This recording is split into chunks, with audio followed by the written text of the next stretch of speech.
السلام عليكم ورحمة الله. اليوم عندنا ماكينة 115 تسوي صوت مزعج في السلف ما تشتغل. هاي الصوت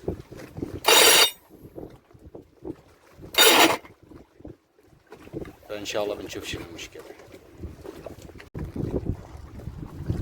بحثنا عن المشكلة تقريبا واضحة،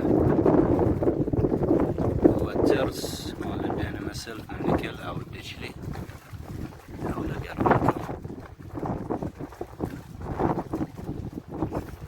فاللي حاصل انه ما يشبك مع الفلاي ويل، من كذي يسوي ذي الصوت.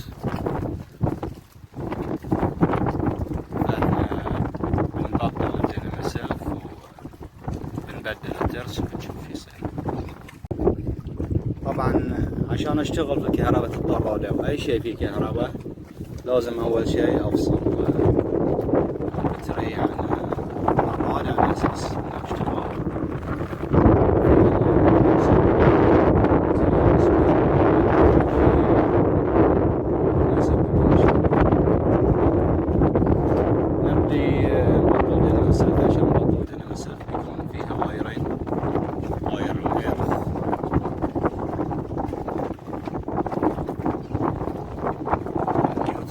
واير بيكون فيها هاي البلوت واحد، اثنين تحت بيكون، الثالث بيكون في هذه الجهة من وراء الكاتلت.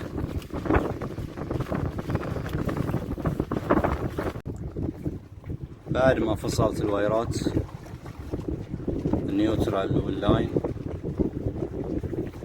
احتاج افصل هذه الواير او اشيل على اساس اني اوصل حق البط الثالث اللي ورا الدينامو.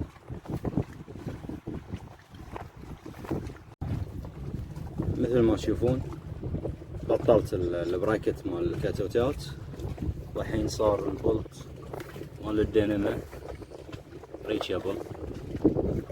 بس الحين عندي ابطل البولت الثلاثة واشيل الدينامو.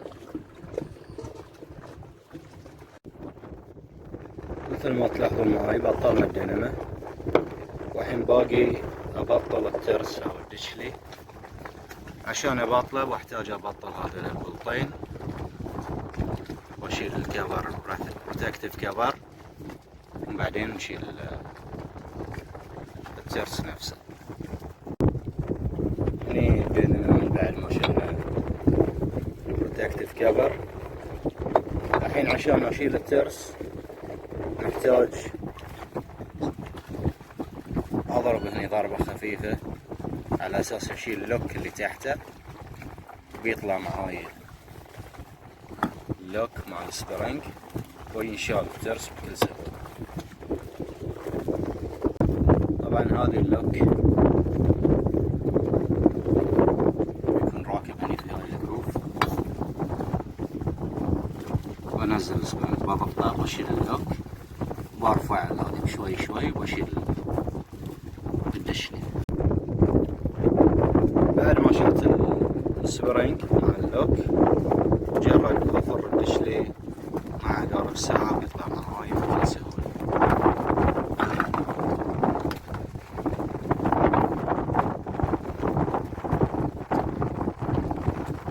أبدله